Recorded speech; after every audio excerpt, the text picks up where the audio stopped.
Hello मेरे प्यारे बच्चों, कैसे हो आप सब लोग। आई होप सब मस्त हैं, जबरदस्त है। A very warm welcome to Disha Dua classes. हम पढ़ रहे हैं आपका paper number 5 for CMA inter business laws and ethics. Class 6 पे है। आज हम इंडियन कॉन्ट्रैक्ट एक्ट 1872 की लास्ट सेशन में फ्री कंसेंट हमने फिनिश किया था। Fraud section 17, misrepresentation section 18 and mistake section 20, 21 and 22 पढ़ा था, और तीनों में ही वॉइडेबिलिटी का एंगल भी जाना था। एक्चुअली मिस्टेक में वॉइड का एंगल जाना था। यस, तो एक बार क्या करते हैं, क्विक सा रिवीजन लेते हैं through handwritten notes. Here we are starting the revision from for fraud, that is section 17 of Indian Contract Act.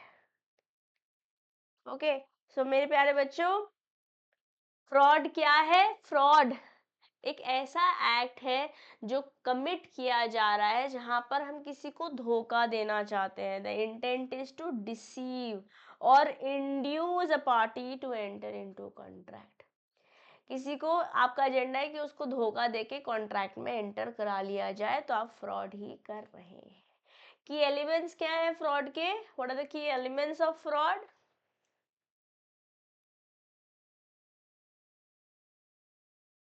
Okay, give me a moment. Yes, या की एलिमेंट्स है फ्रॉड के। यहाँ पर या तो फॉल्स सजेशन दे रहे हो आप, है ना, suggesting a fact which is not true, या एक्टिवली कंसील कर रहे हो। हमने यहाँ पे सारे कपिल शर्मा के एग्जाम्पल, कपिल शर्मा शो के एग्जाम्पल देखे थे। यस, आप एक्टिवली कंसील कर रहे हो, कोई ऐसा फैक्ट हाइड कर रहे हो जिसको आपको पता है कि अगर मैंने ये बताया तो हो सकता है कॉन्ट्रैक्ट में सामने वाला बंदा एंटर ही नहीं करे। जैसे वो water leakage, severe water leakage वाली बात छुपाई थी। यस, आप झूठे वादे कर रहे हो, आपको पता है कि आप ये वादा निभाने ही नहीं वाले हो। जैसे हमने समझा था कि ब्राइडल लहंगा टेलर ने ले लिया, कपिल ने ले लिया एज अ टेलर। उसको पता है उसके पास रिसोर्सेस ही नहीं है उस ब्राइडल लहंगा को तब तक पहुंचाने के या बनाने के। पैसे ले लिए और बंद करके भग लिए। फ्रॉड ही तो हो रहा है। या कोई और भी एक्ट हो सकता है जहां पे आप धोखा दे रहे हो, डिसीव कर रहे हो। yes, and it could be also some legal fraudulent acts, कुछ ऐसे एक्ट जो किसी लॉ के अंतर्गत फ्रॉड, जैसे 420 जैसे बता रखे हैं, तो ये भी फ्रॉड ही कहलाएगा। तो हमने 5 एलिमेंट्स देखे थे, 4 हमने कपिल शर्मा का एग्जाम्पल लिया था, एक हमने नॉर्मल एग्जाम्पल लिया था, और उन पांचों को अब हमने स्क्रीन पर देख लिया है। अब इन जनरल सर्कमस्टांसेस ये बोला था कि साइलेंस वैसे तो फ्रॉड नहीं होता है। वैसे तो हमने पढ़ा था साइलेंस फ्रॉड नहीं होता है, बट इसका एक्सेप्शन है। जब आपके पास ड्यूटी थी कि आपको बोलना चाहिए था, तो जो आपने साइलेंस रखा ना, it violates a legal duty to disclose a fact. ठीक है, और कभी ऐसा भी हो सकता है कि आप जब चुप रह रहे हो, कहीं ना कहीं that is equivalent to speech itself. तो जब आप साइलेंट, आपका साइलेंस इंप्लाई कर रहा है अग्रीमेंट या misrepresentation, again the agenda is to deceive somebody else ताकि वो कॉन्ट्रैक्ट में एंटर कर ले, तो ये इसके एक्सेप्शन है। कौन कौन से सर्कमस्टांसेस को हम बोल सकते हैं कि वो फ्रॉड है? जब आप साइलेंट है, जब आप साइलेंट है रिगार्डिंग मटेरियल फैक्ट, और वो मटेरियल फैक्ट जो है नो एक्सेप्शन क्या है। जैसे फॉर एग्जांपल साइलेंस रूल का एक्सेप्शन क्या है? Basically silence related to material fact. एक हो सकता है कि समय सर्कमस्टांस बदल गया और आपने उस सर्कमस्टांस के बारे में अपडेट नहीं दिया। जैसे आपने एक दुकान बेची थी बोल के कि प्रॉफिटेबल है, बट जब तक बेचने का नंबर आया तब तक वो लॉसेस में चली गई थी। Yes, initial truth becomes false due to new events.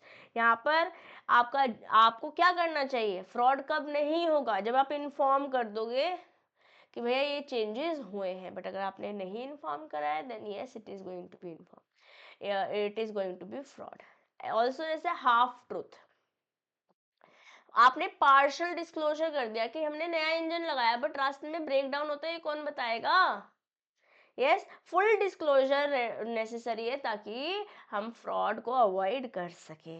तो silence amounts to fraud if exceptions apply, otherwise it silence is not fraud. ठीक, अब हमने पढ़ा सेक्शन 18 के अंदर, सेक्शन 18 के अंदर हमने पढ़ा मिस रिप्रेजेंटेशन। सेक्शन 18 क्या बोल रहा है? मिस रिप्रेजेंटेशन अपने आप में क्या बोल रही है?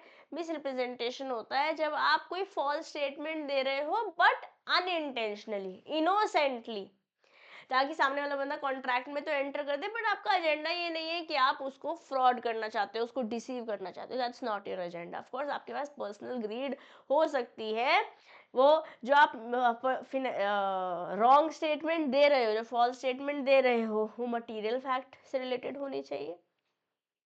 बोलकर भी हो सकती है, आपके एक्शन के थ्रू, आपके कंडक्ट के थ्रू भी हो सकती है, इसलिए हम उसे एम्प्लाइड बोल रहे हैं।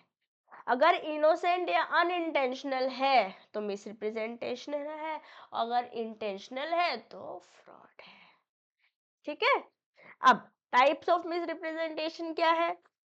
टाइप्स ऑफ मिसरिप्रेजेंटेशन क्या है? अनवारंटेड आपने स्टेटमेंट दे दी, जरूरत नहीं थी ना बोलने की। आप अगर know you are not sure about certain facts तो मत बोलते, जैसे ऋषि ने सेलिना को अनवारंटेड स्टेटमेंट दी थी। ठीक है। ब्रीच ऑफ ड्यूटी, आपकी ड्यूटी थी कुछ बताना बट आपने बताया नहीं, जैसे कृष और नम्रता का एग्जाम्पल हमने लिया था। अगर इनोसेंट मिस्टेक है तो ये मिसरिप्रेजेंटेशन है, और अगर जानबूझ के कर रहे हैं तो ये बन जाएगा फ्रॉड। एंड कॉन्ट्रैक्ट यहाँ पर वर्डेबल होंगे कब? जब नॉर्मल कोर्स ऑफ क्या बोलते हैं, डेलीजेंस से, normal ordinary course of diligence से आप पता नहीं लगा सकते हो कि गड़बड़ है। अगर पता लगाया जा सकता है तो आप वर्ड नहीं करा पाएंगे। ठीक है। जैसे किसी ने बोला कि 500 लीटर चलता है लेट्स से, बट एक्चुअली में आपने देखा कि 400 लीटर ही है। आप पता कर चुके थे, उसके बाद आपने कॉन्ट्रैक्ट में एंटर किया, अब आप वॉइड नहीं करा पाएंगे। यहाँ पे हमने डिम्पल का एग्जाम्पल समझा था अनमोल के साथ। यस। इफेक्ट ऑफ मिसरिप्रेजेंटेशन क्या है? अगर कॉन्ट्रैक्ट मिसरिप्रेजेंटेशन की वजह से सामने वाले बंदे ने एंटर किया है तो या तो आप उस कॉन्ट्रैक्ट को अवॉइड करा दोगे, कहने का मतलब सेक्शन 19 के अंदर वॉइडेबल करा दोगे, या फिर बोल सकते हो कि भाई अगर आपने क्या बोला था कि 2 साल की वारंटी है तो मुझे ठीक करके दे दो। Insist on performance and rectification of the issue, that's it. ठीक है। ओके है जी।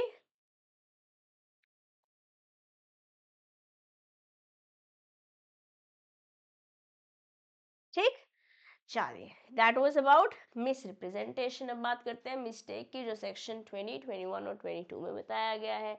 अब मिस्टेक ऑफ लॉ भी हो सकती है, मिस्टेक ऑफ फैक्ट भी हो सकती है। जो मिस्टेक ऑफ लॉ है वो होती है अंडर सेक्शन 21, और जो मिस्टेक ऑफ फैक्ट है दैट हैपेंस अंडर सेक्शन 20 या, और जो यूनिलैटरल मिस्टेक है दैट हैपेंस इन सेक्शन 22। ठीक है। तो जो मिस्टेक ऑफ लॉ है वो mistake of law of land, मतलब अपनी अपनी कंट्री की हो सकती है, या लॉ ऑफ फॉरेन कंट्री। अगर आपने जो मिस्टेक करी अपनी खुद की कंट्री की है तो आप उसे एक्सक्यूज नहीं कर सकते एक्सेप्ट गेटिंग इट रेक्टिफाइड। जैसे विनीता और पीयूष का हमने एग्जाम्पल लिया था कि अगर आप 11 महीने से ज़्यादा का लीज ले रहे हो फॉर कंस्ट्रक्शन और मैन्युफैक्चरिंग पर्पसेस तो उसे रजिस्टर कराना पड़ेगा। दोनों कह रहे हमें पता नहीं था, ऐसे कुछ नहीं हो सकता कि इस बेसिस पे आप कॉन्ट्रैक्ट को वॉइड करा दो। अब आपको इसको रेक्टिफाई करना पड़ेगा, रजिस्टर कराना पड़ेगा। But law of foreign country अगर आपको नहीं पता है, जैसे हमने नमिता थापड़ और अनुपम मित्तल का एग्जाम्पल लिया था कि कनाडा में के लॉ नहीं पता थे आपको, तो आप इस बेसिस पे कॉन्ट्रैक्ट को वॉइड करा सकते हो। बेसिकली आप इसको एज ट्रीट कर दोगे as a mistake of fact. ठीक है। मतलब लॉ ऑफ फॉरेन कंट्री का अगर मिस्टेक है it will be treated as law mistake of fact and therefore it will become void. अब मिस्टेक ऑफ फैक्ट दो तरीके की हो सकती है, या तो बायलैटरल मिस्टेक हो सकती है या यूनिलैटरल मिस्टेक हो सकती है। बाय बोले तो दो, यूनि मतलब तो वन। बायलैटरल जब दोनों पार्टीज मिस्टेक पर हैं तो ये बन जाएगा बायलैटरल मिस्टेक। अब जो मिस्टेक हो सकती है सब्जेक्ट मैटर की भी हो सकती है, जो एसेंशियल है, जैसे quality, quantity, price, existence, identity. हमें हमने अमन गुप्ता और विनीता का एग्जाम्पल लिया था स्मार्ट हेडफोन, है ना, स्मार्ट स्पीकर्स बेसिकली। ठीक है। या फिर मिस्टेक दोनों ही पार्टी की पॉसिबिलिटी ऑफ परफॉर्मेंस की भी हो सकती है। मतलब बेसिकली वो परफॉर्मेंस इम्पॉसिबल है, दोनों पार्टीज को लग रहा था पॉसिबल है। फिजिकल इम्पॉसिबिलिटी भी हो सकती है या लीगल इम्पॉसिबिलिटी भी हो सकती है। ठीक, फिर बात करते हैं यूनिलैटरल मिस्टेक की। अगर किसी एक ही पार्टी की मिस्टेक थी, आपने ही कुछ सोच लिया था, आपने क्लैरिफाई भी नहीं किया था, सामने वाले बंदे ने कोई फ्रॉड नहीं, कोई मिसरिप्रेजेंटेशन नहीं किया था, तो यहाँ पे कॉन्ट्रैक्ट को आप वॉइड नहीं करा पाएंगे। पीयूष का एग्जाम्पल हमने यहाँ पर लिया था। ठीक है, चलिए बहुत बढ़िया।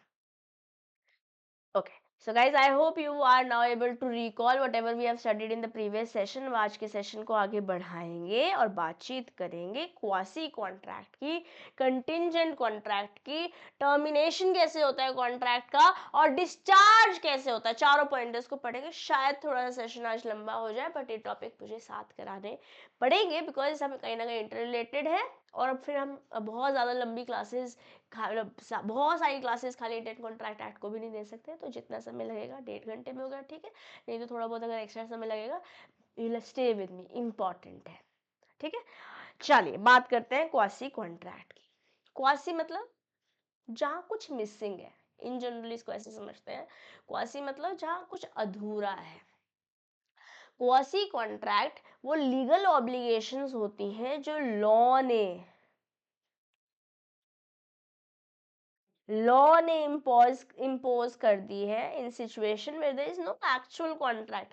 एक्चुअली में कॉन्ट्रैक्ट है ही नहीं, बट कानून के चश्मे के कारण या कानून को मद्देनजर रखते हुए, कानून के अम्ब्रेला के अंदर ये आप पे इम्पोज हो जाएगा। इससे क्या होगा, इससे आप फेयरनेस इंश्योर कर पाओगे। कानून कह रहा है will be able to ensure fairness here by preventing one party from unjustly benefiting at the expense of another. ठीक है, मान लिया आपको बेनिफिट होना चाहिए, बट किसी और के नुकसान पे बेनिफिट नहीं होना चाहिए, और इसलिए लॉ जबकि कॉन्ट्रैक्ट था भी नहीं, उसे कॉन्ट्रैक्ट जैसे मान लेगा। ओके, फाइटर मूवी देखी आप लोगों ने, ऋतिक रोशन वाली, दीपिका पादुकोण वाली, पैटी। हाँ, अगर नहीं देखी तो कोई बात नहीं, मैं कैरेक्टर्स ले रही हूँ, पिक्चर्स तो आपको दिखेंगी, ध्यान से सुनना मुझे। और बहुत प्यारा एक तरीका लाई हूँ ताकि आप कभी भी क्वासी कॉन्ट्रैक्ट नहीं भूलेंगे, ठीक है। ध्यान से सुनना मुझे। To make this concept more relatable and memorable, let's use characters from the movie Fighter as a part of the example. तो हमारे पास दो कैरेक्टर्स हैं। एक है हमारे पास शमशेर पठानिया, अक्का पैटी। तो जब भी मैं पैटी बोलने वाली इस एग्जाम्पल में, I am mentioning, I am relating it with Shamsher Pathania. बोले तो अपन के ऋतिक रोशन। ये एक डिसिप्लिन रिसोर्सफुल इंडिविजुअल है जो अपनी टैक्टिकल एक्सपर्टीज के लिए जाने जाते हैं। मूवी से ले रही हूँ मैं, ठीक है। फिर हमारे पास ये है सरताज गिल, ठीक है। सरताज गिल भी एक स्किल्ड फोकस्ड ऑफिसर हैं जो प्रोफेशनलिज्म और फेयरनेस में बिलीव करते हैं। मूवी के कैरेक्टर्स हैं। नाउ सिनेरियो क्या हुआ, गलती से मिस्टेकिंगली डिलीवरी हो गई टैक्टिकल गियर्स की। किसको, शमशेर पठानिया को। था किसका, सरताज गिल का था। ओके, सरताज गिल ने एक हाई एंड टैक्टिकल गियर 50,000 रुपए का अपने अपकमिंग मिशन के लिए ऑर्डर किया था, but due to mistake by a courier company package गलती से पैटी को डिलीवर हो गया। था किसका ऑर्डर, सरताज का, बट बिल किसको गया, शमशेर को मिल गया। नाउ जब पैटी ने रिसीव किया पैकेज, उसने देखा कि सरताज का नाम, उसे पता चल चुका है कि उसका नहीं है, और जिसका है वो भी पता चल गया है, ओके, डिलीवरी स्लिप पे, and realises that it has been delivered by at the wrong address. अब करना क्या चाहिए था शमशेर को, पैटी को करना क्या चाहिए था, सरताज को ये सामान वापस दे दो, बट इन्होंने नहीं दिया। Instead of returning the package और informing the courier company, Patty ने सोचा चलो मैं यूज कर लेता हूँ, मेरी पर्सनल ट्रेनिंग बढ़िया हो जाएगी। अब थोड़े दिन बाद जब सरताज ढूंढ रहे थे, ट्रैक करते करते पता चला कि डिलीवरी गलती से हो गई है, और पैटी को बोला भाई तेरे पास आ गया था सामान, दिया नहीं, दे दे मुझे वापस, या कंपनसेट कर दे पैसे, जो पैसे तो मैंने 50,000 रुपये लगाए दे दे। अब देखो क्वासी कॉन्ट्रैक्ट सिचुएशन क्यों है ये, क्या यहाँ पे कोई कॉन्ट्रैक्ट था, सरताज और पैटी के बीच में कोई कॉन्ट्रैक्ट था, नहीं था। There was no contract that existed. Sartaj और पैटी के बीच में तो कभी कोई अग्रीमेंट हुआ ही नहीं था। क्या कभी कोई अग्रीमेंट हुआ था, नको, ठीक है।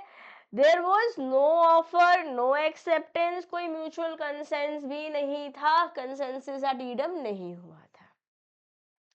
अब क्या यहाँ पे अनजस्ट एनरिचमेंट हुई, मतलब खर्चा तो किसी और का हुआ, फायदा कोई और उठा रहा है, पैटी का एडवांटेज हो गया, टैक्टिकल गियर मिल गया बिना कुछ पैसे दिए, और सरताज को पैसे दे दिए और उसको कुछ मिला भी नहीं, तो अनजस्ट एनरिचमेंट हुआ ना, किसी के साथ किसी के नुकसान के बदले आपको फायदा हो गया। अब लॉ क्या बोल रहा है, लॉ बोल रहा है जबकि कोई ऑफर नहीं हुआ था, कोई एक्सेप्टेंस नहीं हुआ था, कोई कंसिडरेशन नहीं है, कोई एग्रीमेंट नहीं है, तो कॉन्ट्रैक्ट तो बनेगा ही नहीं। बट क्वासी कॉन्ट्रैक्ट एक ऐसी ऑब्लिगेशन है जो पैटी पर लग जाएगी, या तो उसे कंपनसेट करना पड़ेगा सरताज को, या जो टैक्टिकल गियर है वापस देना पड़ेगा, ताकि जो उसने अनजस्ट बेनिफिट ले लिया है वो फिक्स कर दिया जाए। तो इसको हम याद कैसे कर सकते हैं, अरे बताती हूँ। यहाँ पे जो सेक्शन है वो है section 70 of Indian contract act. If a person lawfully delivers something to another who enjoys the benefit of it, he must compensate to the person who delivers it। जैसे यहाँ पे शमशेर को एक्चुअली में से या तो दे देना चाहिए या सम्मान दे देना चाहिए सरताज को। तो पैटी की ऑब्लिगेशन क्या है, since Patty knowingly used the gear that belong to Sartaj, he is bound by the law to compensate for Sartaj's losses। सरताज क्योंकि राइटफुल ओनर थे जो ऑलरेडी पेमेंट कर चुके थे गियर के, या तो उसे रिम्बर्समेंट मिल जाना चाहिए या फिर उनके पास गियर वापस आ जाना चाहिए। तो लॉ क्या कह रहा है, जो गेन पैटी ने लिया है सरताज के पेन के वजह से उसे फिक्स करना पड़ेगा। ओके, तो क्या बोल रहे हैं हम, Patty's gain सरताजीज pain, law makes it fair again. कैसा लगा, हाँ। Quasi contract is simple principle पे बेस्ड है, जो कि है ऑफ अनजस्ट एनरिचमेंट, मतलब किसी भी बंदे को अनफेयर बेनिफिट नहीं मिलना चाहिए किसी और के एक्सपेंस पे। इसलिए लॉ ने एक ड्यूटी क्रिएट करी, मोरालिटी और फेयरनेस को मद्देनजर रखते हुए बोला कि कंपनसेशन देना होगा। और हमारे केस में पैटी ने क्योंकि सरताज का टैक्टिकल गियर यूज कर लिया है, यहाँ पे ड्यूटी ऑफ रेस्टिट्यूशन आ गया है, मतलब सामान्य चाहे ऑफर एक्सेप्टेंस कुछ भी नहीं हुआ था, अग्रीमेंट नहीं हुआ था, बट उसके बावजूद या तो कंपनसेशन देना पड़ेगा और इंस्टीट्यूट करना पड़ेगा या फिर सामान को, ठीक है, even though no formal contract actually existed. तो बेसिकली हमने क्या क्या बोल दिया, हमने बोला कि ना तो रियल में कॉन्ट्रैक्ट हुआ था, क्वासी कॉन्ट्रैक्ट में कोई रियल कॉन्ट्रैक्ट होता ही नहीं है, it arises in the absence of agreement. Based on equity, basically ensure ये किया जा रहा है कि फेयरनेस हो ताकि अनजस्ट एनरिचमेंट ना हो, आपको बेनिफिट नहीं होना चाहिए किसी और के नुकसान पे।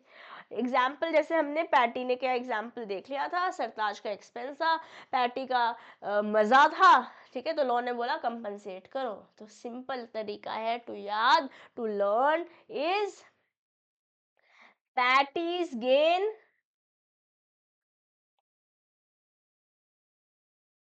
सरताज pain, law makes it fair again. Am I clear, मजा आया कि नहीं है, आप कभी भूलोगे क्या, will you ever forget now क्या है क्वासी कॉन्ट्रैक्ट, नहीं। तो जो मिमोनिक है, जो तरीका है याद करने का about the entire quasi contract section 70, अगर मजा आया ना तो ये मिमोनिक आप मुझे कमेंट बॉक्स में जरूर लिख के बताने वाले हैं, ठीक है, प्रॉमिस। तो यहाँ से एनालिटिकल क्वेश्चन क्या समझ में आ रहा है हमारे को, चलिए एक बात सुनते हैं, समझने की कोशिश करते हैं। What if Sartaj didn't track the mistake, would Patty still owe compensation? Yes, because the obligation arises the moment Patty knowingly enjoys the benefit that belongs to Sartaj. The law enforces the principle of fairness and not just agreements. ठीक है, तो ये तक तो बातें थी हमारी समझने वाली। अब एग्जाम में अगर क्वेश्चन आता है तो पीछे से आप एग्जाम्पल्स ले सकते हो, नॉट अ प्रॉब्लम, बट समझाना पड़ेगा कुछ कीवर्ड्स के साथ।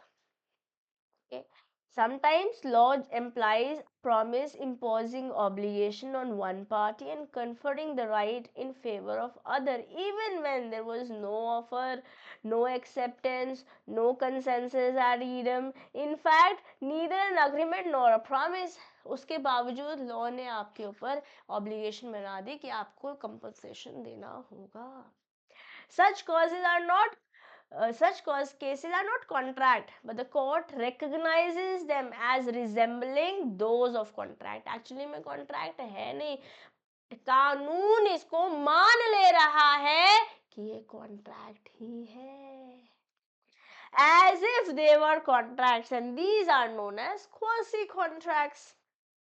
इन्हीं को हम क्वासी कॉन्ट्रैक्ट्स बोल रहे हैं. जैसे भी अब रिसेंट टाइम में एक सुसाइड केस देखा होगा आपने इंटरनेट पे, बैंगलोर के, जो he was a young individual who is married, और डाइवोर्स केस जो चल रहा था, उसके बाद ही कमिटेड सुसाइड.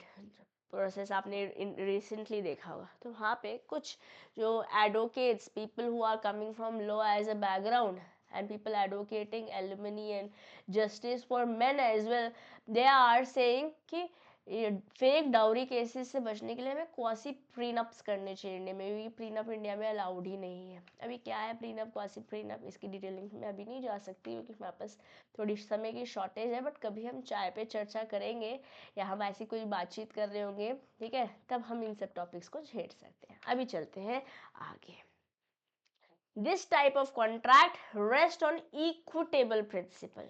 Unjust बेनिफिट, किसी को अनजस्ट एनरिचमेंट नहीं मिलना चाहिए, किसी और के एक्सपेंस पे कोई और बेनिफिट्स नहीं उठाना चाहिए. That a person shall not be allowed to enrich himself unjustly in experience of another. Okay, it is obligation which law creates. Obligation is duty in the absence of any agreement. When any person is in possession of one person's money or equivalent, under such circumstances that in equity and in good conscience he ought not retain it. अगर ना दिल से सही होता तो सरताज, sorry, Shamsher Pathan या patty नहीं रखता ना सामान, उसको पता था उसका नहीं है, फिर भी उसने यूज कर लिया पर्सनल ट्रेनिंग के लिए. Yes, and which is justice and fairness belongs to another. It is the duty and not an agreement or intention which defines it. तो हमने एक एग्जाम्पल तो ऑलरेडी समझ लिया, एक एग्जाम्पल हमारी बुक में दिया हुआ है, आइए इसको भी देख लेते हैं. क्या बोल रहा है एग्जाम्पल? एक रेस्टोरेंट ओनर था, उसने डिलीवर कर दिया फूड का पार्सल नेबर को, जिस फैमिली ने ऑर्डर किया था उसकी फैमिली को. द रिसीवर नेबर न्यू कि ये डिलीवर गलती से हो गया है, बट उसने एफर्ट्स नहीं लिए रिटर्न करने के लिए, खुद ही खा गया पिज्जा, चलो खा लेते हैं. Okay, the neighbor is bound by a quasi contract to replenish the unjust benefits received by them to the original family which ordered.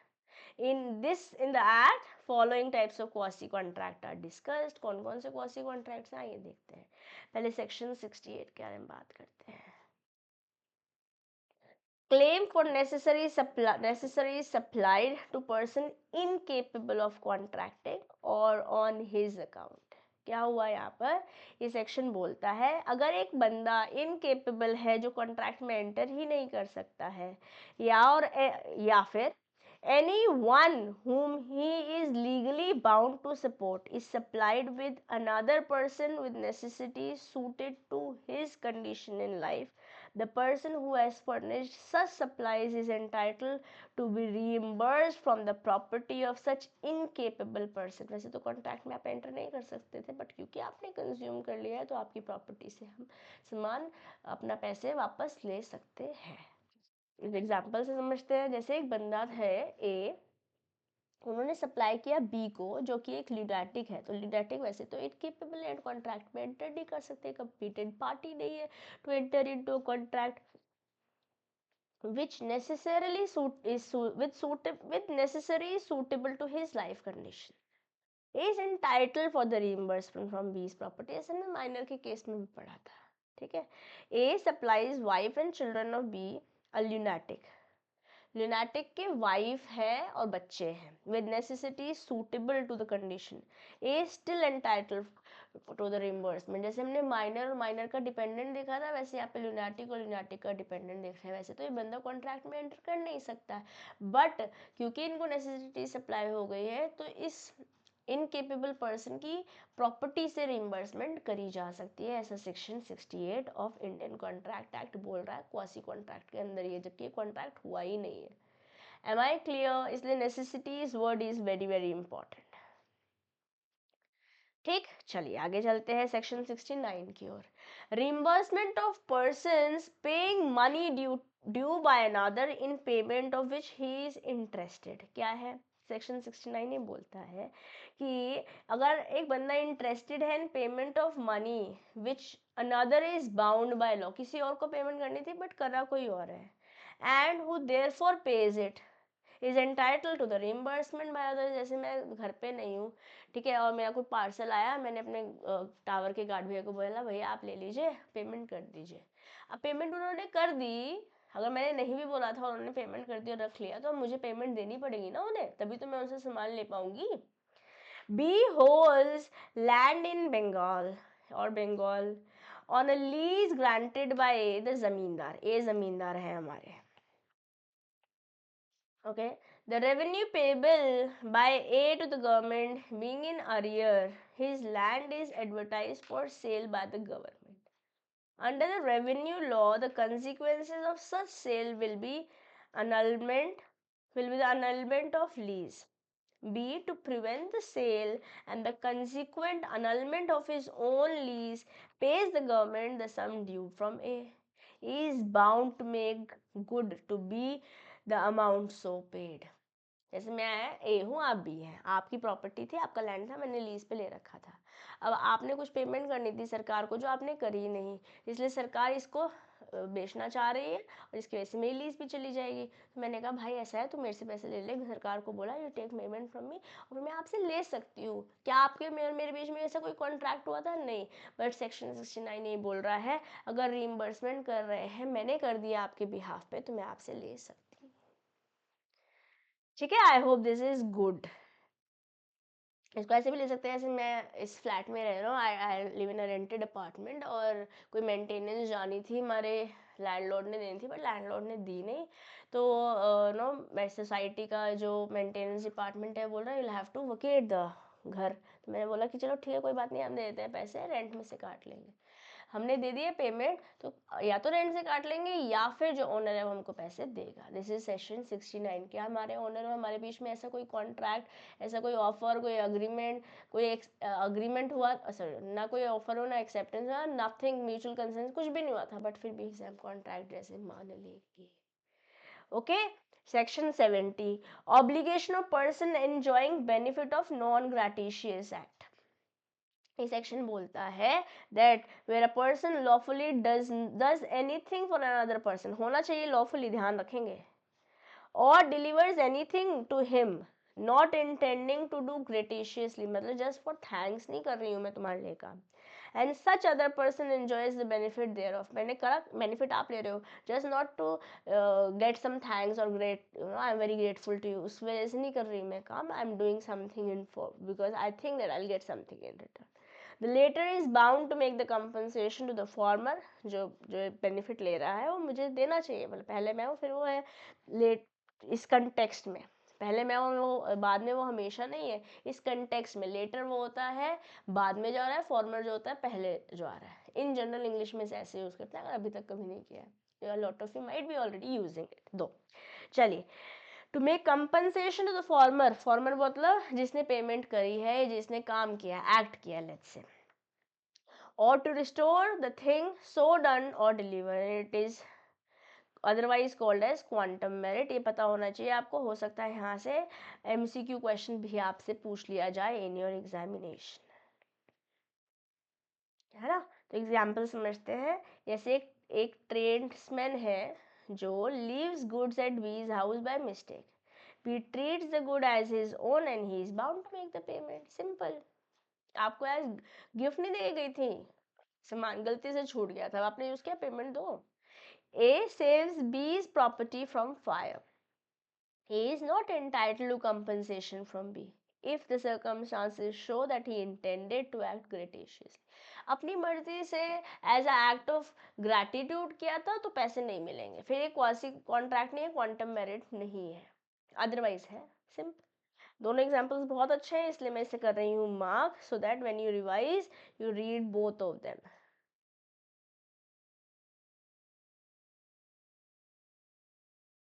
तो जब मैं आपको ये नोट्स शेयर करूंगी, पीडीएफ्स दूंगी, you will be able to see the notes, revise भी कर पाओगे, है ना। क्लास के बाद ज़रूर आधा पौना घंटा कंटेंट को देना। आई होप आपने जो लास्ट सेशन मैंने आपको होमवर्क दिया था मिस प्रेजेंटेशन और फ्रॉड के बारे में जो लिखना था वो लिखा होगा, अगर नहीं लिखा है तो लिखेंगे और मेरे साथ शेयर ज़रूर करेंगे।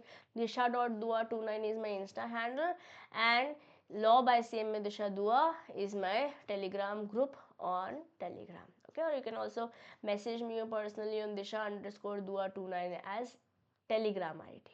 ठीक है, चलो सेक्शन 68, 69, 70, 71 पढ़ने चल रहे हैं। 71 क्या बोल रहा है? Responsibility of finder of goods.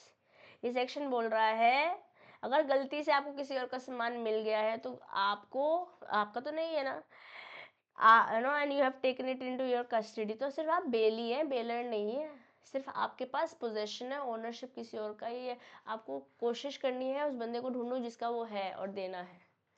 Yes, again कोई कॉन्ट्रैक्ट नहीं हुआ था। सेक्शन 72 बोल रहा है liability of person to whom the money is paid or thing is delivered by mistake or under coercion. The section provides that a person to whom the money has been paid or anything delivered by mistake or under coercion must repay or return। जैसे हमने example देखा सरताज और patty का, ठीक है। और कुछ और एग्जाम्पल्स हमारी बुक में दिए हुए हैं, वो देख के फिर मैं आपको टेबल में रिवाइज करूंगी। Section 68, 69, 70, 71, 72 also. ठीक है, चलो। ए और बी ने जॉइंटली 100 रुपये देने थे सी को। ए ने पूरे पैसे दे दिए सी को। Now B not knowing the fact pay ₹100 over again to C. ना C is bound to repay the money to B, क्योंकि ए से तो ऑलरेडी आप ले चुके थे ना, फिर वापस सी से भी ले, बी से भी ले रहे हो, सी दो जगह से लेगा क्या पैसे। यस, नेक्स्ट क्या है? A railway company refuses to deliver up certain goods to the consignee except upon the payment of an illegal charge for the carriage. The consignee pays the sum charged in the order to obtain the goods. He is entitled to recover so much of the charge as was illegally excessive. ज़्यादा जितना था law के से ज़्यादा सामान आपने भेज दिया था, यस, रिकवर कर सकते हैं। ठीक है, तो की कंसेप्ट्स क्या है? क्वासी कॉन्ट्रैक्ट, वैसे तो कोई कॉन्ट्रैक्ट था ही नहीं, बट लॉ ने आपके ऊपर ऐसी ऑब्लिगेशन लगा दी जैसे आपने कॉन्ट्रैक्ट में ही किया हो। Yes, obligation imposed by law in absence of agreement और promise recognizes situation where one party unjustly benefits at the expense of another and the law steps in to impose obligation। Restaurant जैसे example देते हैं, restaurant ने गलती से deliver कर दिया सामान नेबर को और आपने खा लिया, ठीक है, नेबर ने खा लिया, तो भैया जिस फैमिली ने ऑर्डर किया था उसको आपको या तो पैसे देने पड़ेंगे, सामान दोबारा मंगा के देना पड़ेगा। सेक्शन 68 बोल रहा है अगर नेसेसरी सप्लाईज दे दिए किसी ऐसे बंदे को जो इनकेपेबल था, या तो उस बंदे को या उसके डिपेंडेंट को, तो भी आप पैसे ले सकते हो from the property. Of course उस बंदे से तो नहीं ले पाओगे, उसकी प्रॉपर्टी से ले पाओगे। A person supplying necessities to someone incapable of contracting और their dependent is entitled to reimbursement. Section 69 बोल रहा है reimbursement of person paying money due by another. जैसे मैंने अपने लैंडलॉर्ड का एग्जांपल दिया था, a person who pays money due by another in which they have an interest is entitled to be reimbursed. जैसे बी ने अरियर्स ऑफ रेवेन्यू दे दिए थे जो ए ने देने थे ताकि प्रिवेंट हो जाए sale of land by the government, तो भैया पैसे वापस ले सकते हैं। Section 70 obligation for benefiting from non gratuitous act. मैंने कोई गलती से आपके घर में रह गया था और आपने कंज्यूम कर लिया, एज अ ग्रेटिट्यूड आपके घर नहीं देकर आ गई थी मैं, आपने कंज्यूम कर लिया, मुझे सामान वापस देना पड़ेगा, आप बेली ही है इस केस में। If a person benefits from an act और delivery without intending it to be gratuitous they must compensate the person providing it. ठीक है, एग्जाम्पल जो मैंने दिया वही यहाँ पर लिखा हुआ है। Section 71 responsibility of finder of goods. अगर आपने सामान गलती से किसी का मिल गया तो आप वापस उसे देना होगा, again you are a bailee. A finds B's lost watch and must care for it as if it was his own for the time being, जब तक वो उसकी कस्टडी में है. Section 72, liability of person to whom money or goods are delivered by mistake or under coercion. A person who receives money or goods by mistake or under coercion must return them or reimburse. जैसे A ने C को पैसे देने, A और B ने दोनों ने पैसे देने थे C को, A ने भी दे दिए, B ने भी दे दिए, और C जो है रख रहा है दोनों के पैसे. ऐसे नहीं हो सकता ना. He'll have to return the money to B. C will have to return the money to B. पूरा एग्जाम्पल्स के साथ मैंने ऑलरेडी कंसेप्ट समझा दिए हैं. आई होप आपको क्वासी कॉन्ट्रैक्ट एकदम चमक गया होगा. चमका कि नहीं? Patty's gain, Sartaji's pain, law makes it fair again. Okay? चलिए कंटिंजेंट कॉन्ट्रैक्ट पढ़ेंगे. सेक्शन 70 पर्टिकुलरली बोल रहा था, फिर 68, 69, 70, 71, 72 हमने सारे कर लिए हैं under quasi contracts. Yes, now let's move to contingent contracts, but before I move there, let me just quickly get myself a handkerchief.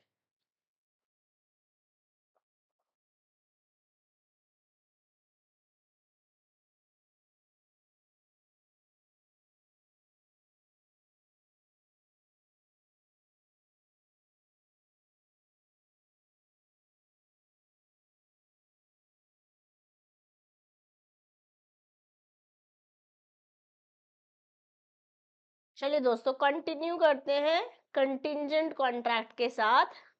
Contingent contract हमको बता रखे हैं सेक्शन 31 में. ओके, तो हम सेक्शन 13, 14, 15, 16, 17, 18, 19, 20, 21, 22, 23, 24, 25, 26, 27, 28, 29, 30 ऑलरेडी कर चुके हैं. अब 31वें सेक्शन के बारे में बात कर रहे हैं. आई होप अपने सेक्शन आप साथ साथ लिखते चले जा रहे हैं. सेक्शन 31 कंटिंजेंट कॉन्ट्रैक्ट के बारे में बात करता है. कंटिंजेंट कॉन्ट्रैक्ट वो कॉन्ट्रैक्ट होते हैं जो किसी पर डिपेंडेंट होते हैं. अ कॉन्ट्रैक्ट टू डू और नॉट टू डू समथिंग, कुछ करने या ना करने के लिए अगर कोई इवेंट जो कि कोलैटरल है टू सच कॉन्ट्रैक्ट, होगा या नहीं होगा वी डोंट नो, डज और डज नॉट हैपन, होगा या नहीं होगा वी डोंट नो, राइट. अगर मैं सिंपल वर्ड में बोलूं, कंटिंजेंट कॉन्ट्रैक्ट वो होते हैं जहां परफॉर्मेंस ऑफ कॉन्ट्रैक्ट डिपेंड करती है कोई चीज होने पे या ना होने पर. ओके, अनसर्टेन फ्यूचर इवेंट पे डिपेंड करती है. And the event must be collateral. Collateral मतलब डिपेंडेंट नहीं होना चाहिए, इंडिपेंडेंट होना चाहिए टू द कॉन्ट्रैक्ट. एकदम बेहतरीन सा एग्जाम्पल आपकी स्क्रीन पर आता हुआ, पुष्पाराज, और ये कौन है हमारे भंवर सिंह. तो मेन जो एक्टर होता है उसे बोलते हैं प्रोटैगनिस्ट, और एंटागनिस्ट होता है जो विलन होता है, मतलब main villain of the serial of the show. तो अब हमारे पास प्रोटैगनिस्ट भी है और एंटागनिस्ट भी है. पुष्पाराज और भंवर सिंह है. ठीक है, यहाँ पे कुछ हम इलीगल बातें नहीं कर रहे हैं क्योंकि पूरी मूवी में तो इलीगल बातें ही हो रखी है. हम बट लीगल बातें करने वाले हैं. अच्छा, पुष्पा राज और भंवर सिंह एक कॉन्ट्रैक्ट में आए. ठीक है, पुष्पा ने बोला वो हाई क्वालिटी टिम्बर देगा किसको, शेखावत को. कब, only if a new forest is completed with in 6 months. जो न्यू फॉरेस्ट की रोड है, अगर 6 महीने में आपने ये सड़क पूरी कर दी तो मैं आपको बेच दूंगा हाई क्वालिटी टिम्बर. ऐसे पुष्पा ने शेखावत को बोला.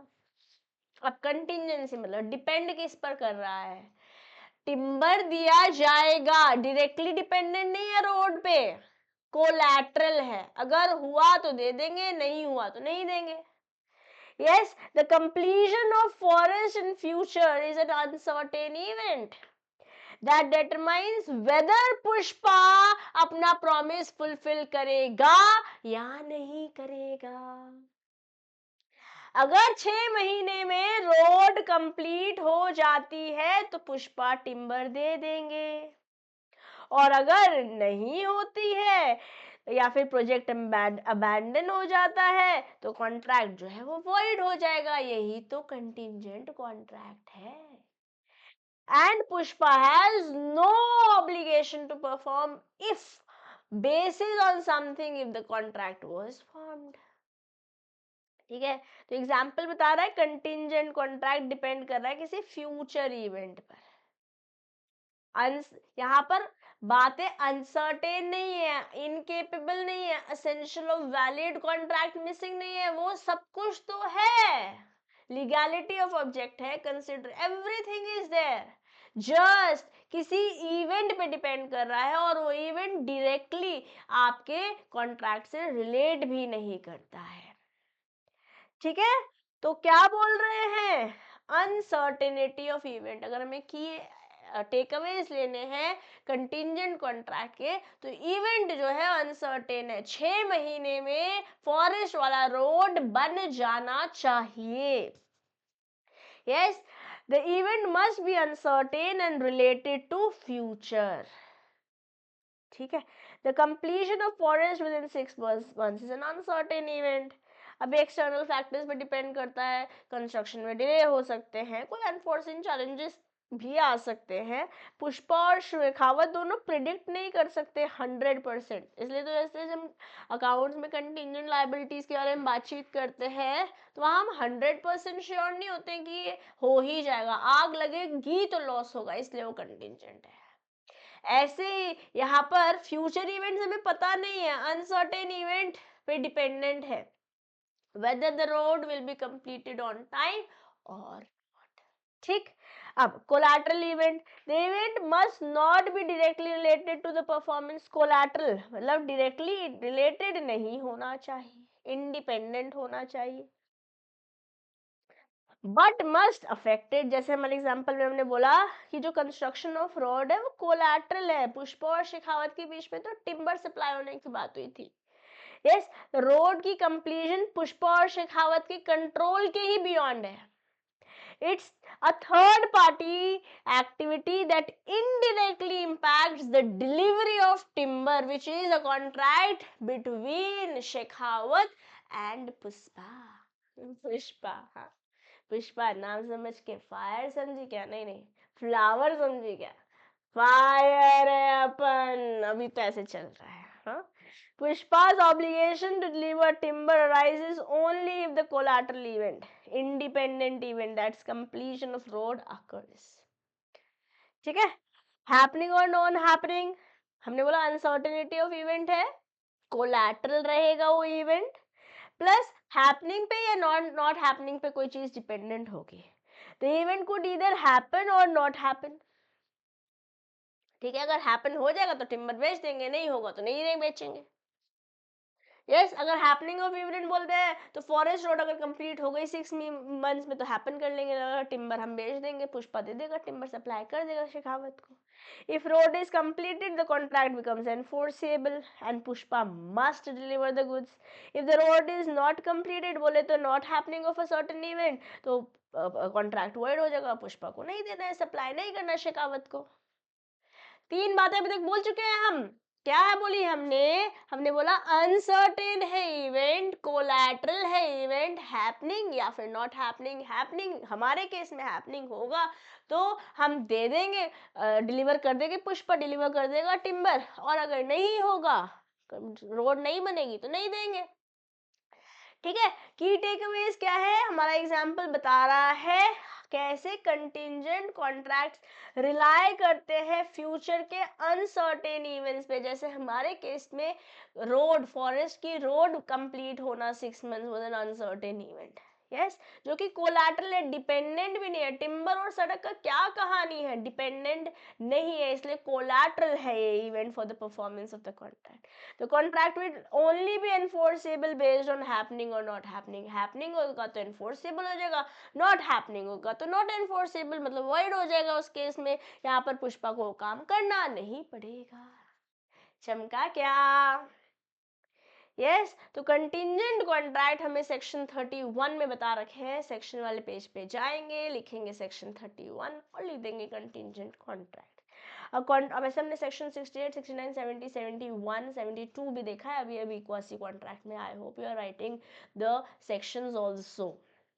ठीक है, चलो कंटिंजेंट कॉन्ट्रैक्ट डिफाइन करे गए हैं कॉन्ट्रैक्ट्स जैसे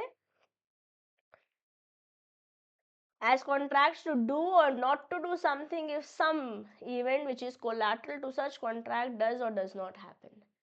यस, अब पुष्पा और शेखावत तो नहीं भूलेंगे अगर आप रिसेंटली पुष्पा 2 भी देखे हैं तो, और नहीं भी देखे हैं तो क्या फर्क पड़ता है, मैंने बिना पुष्पा 1 देखे पुष्पा 2 देखा है क्योंकि मेरी मम्मी को देखनी थी मूवी। हाँ चलो खैर, एसेंशियल्स ऑफ कंटिंजेंट कॉन्ट्रैक्ट क्या है? अनसर्टेनिटी है, फ्यूचर पे डिपेंड करती है, कोलैटरल है इवेंट, ठीक है, हैपनिंग पे या नॉट हैपनिंग पे डिपेंड करेगा। यही सारी बातें तो हमने यहाँ पर भी देखी ना, वही वही सारे सारे की इवेंट्स है या एसेंशियल्स हैं कंटीजेंट कॉन्ट्रैक्ट के। The event on which the contract depends must be uncertain और रिलेटेड भी नहीं होना चाहिए। वैसे तो फ्यूचर से रिलेटेड होना चाहिए बट कॉन्ट्रैक्ट आपके कॉन्ट्रैक्ट से रिलेटेड नहीं होना चाहिए। Uncertain event must be collateral बोले तो secondary to the main contract. यहाँ पे हमारे पास कुछ केस लॉज हैं, Harbakhsh Singh Gill versus Ram Ratan and Bhairav Prasad Chaurasia versus Shrimati Tara Devi. अभी यहाँ पे ना क्वेश्चनिंग हो रखी है कि कोई कॉन्ट्रैक्ट कंटिंजेंट है भी या नहीं। जैसे मान लेते हैं अगर मैं हरबख्श सिंह गिल वर्सेस राम रतन के बारे में बात करती हूँ, अगर मान लेते हैं एक अग्रीमेंट हुआ जहाँ पे half share in the property is not specified, ये अनकंटिंजेंट नहीं है तो क्लैरिटी नहीं है, एम्बिग्विटी है। इस बेसिस पे आप कॉन्ट्रैक्ट को कंटिंजेंट नहीं बोलेंगे कि अनस्पेसिफाई कर रखा है हाफ ऑफ द प्राइस कितना है। ओके ऐसे ही भैरव प्रसाद चौरसिया वर्सेस श्रीमती तारा देवी में एक अग्रीमेंट हुआ टू सेल अ हाउस, वो कंटिंजेंट कॉन्ट्रैक्ट नहीं है, कंटिंजेंट कॉन्ट्रैक्ट अनसर्टेन हो गया। यहाँ पे तो घर बेच रहे हैं, इसमें अनसर्टेन क्या है?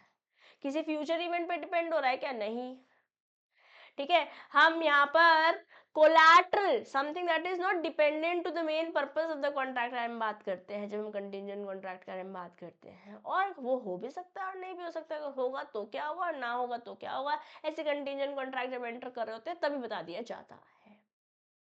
यस, रेसिप्रोकल प्रोमिसेस वैसे तो हम पढ़ कर आए हैं सेक्शन 2F के अंदर, मैं आपको दे रहा हूँ आप मुझे दे रहे हैं, एक हाथ से जूते दो दूसरे हाथ से पैसे लो। Yes, reciprocal promises are not contingent contracts, क्योंकि यहाँ पे कोलैटरल नहीं होता है एक दूसरे के साथ। यस, वॉलेंट्री एक्ट बोले तो contingent contract depend on voluntary act और future conduct of one of the parties और थर्ड पर्सन। जैसे हमारे केस में थर्ड पर्सन था, कोई और बना रहा था सड़क, बट शेखावत को बोल दिया था कि भैया अगर 6 महीने में रोड बन गई फॉरेस्ट वाली तो मैं टिम्बर दे दूंगा, नहीं तो नहीं दूंगा, सिंपल। यस, अब कंटिंजेंट कॉन्ट्रैक्ट तो हमने सेक्शन 31 में पढ़ लिए, बट सेक्शन 32 बोलता है enforcement of contingent contract. Contingent contract depend on a event happening. अब contingent contract to do or not to do something if an uncertain future event happens cannot be enforced unless and until the event occurs। अगर event होगा ही नहीं तो मैं आपको क्यों दूंगी कुछ? Yes, if the event becomes impossible the contract becomes void। मान लेते हैं उस सड़क पे ही मना कर दिया, लीगल इम्पॉसिबिलिटी आ गई। इम्पॉसिबिलिटी तो हम पढ़कर आए हैं, फिजिकल इम्पॉसिबिलिटी भी हो सकती है, फिजिकल और लीगल इम्पॉसिबिलिटी भी हो सकती है, whatever is the reason impossible हो गया तो कॉन्ट्रैक्ट ऑटोमेटिकली वॉइड हो जाएगा। जैसे मान लेते हैं ए ने अग्री किया बी का हॉर्स खरीदेगा अगर if A survives C, this contract is enforceable if C dies during the lifetime of A's. क्या बोल रहे हैं? अगर सी की डेथ हो गई ए के जिंदा रहते हुए तो बी ए के साथ कॉन्ट्रैक्ट करेगा। ए के जिंदा रहते हुए सी मरना चाहिए, ठीक है। A agrees to sell a horse to B if C refuses to buy it. अगर सी ने मना कर दिया तो ए बी को दे देगा। तो डिपेंडेंट किस पे है? सी पर। क्या ए और बी से रिलेटेड है? नहीं, सी अलग ही बंदा है यहाँ पर। The contract is enforceable only if C refuses to buy the horse. A agrees to pay B money if B marries C. If C dies before marrying B, the contract becomes void। क्योंकि तो impossible हो गया ना, आप कर ही नहीं पाओगे ना, it becomes impossible।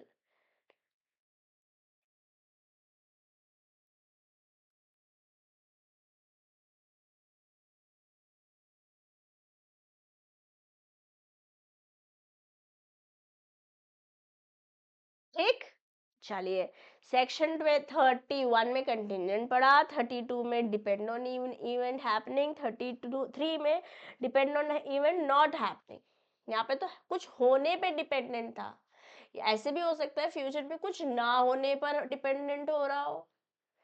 ठीक है, जैसे ए ने बोला बी को कि मैं पैसे दूंगा अगर एक सर्टेन शिप आती ही नहीं है, मतलब वॉयज पे तो गई है वो शिप, जर्नी तो तय शुरू करी है, बट अगर वापस नहीं आती है तो मैं पैसे दूंगा। ना हो, वो ना हो, शिप वापस ना आए पे डिपेंडेंट है तो सेक्शन 33 है।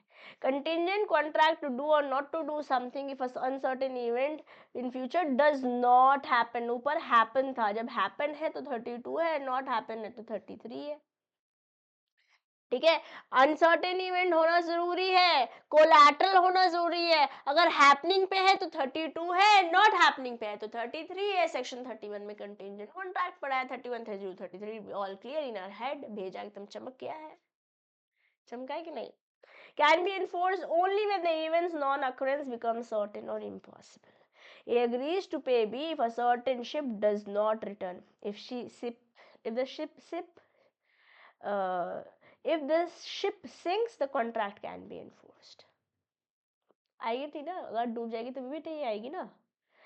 सेक्शन 34 बोलता है contingent contract and deemed impossibility. Deem मतलब ऐसा हम मान लेंगे, अगर कंटिंजेंट कॉन्ट्रैक्ट डिपेंड करता है on how a person acts at an unspecified time, the event is deemed impossible if the person does something making it impossible to do the act in that manner when a definite time or otherwise. Ma'am कुछ समझ नहीं आया, समझेंगे।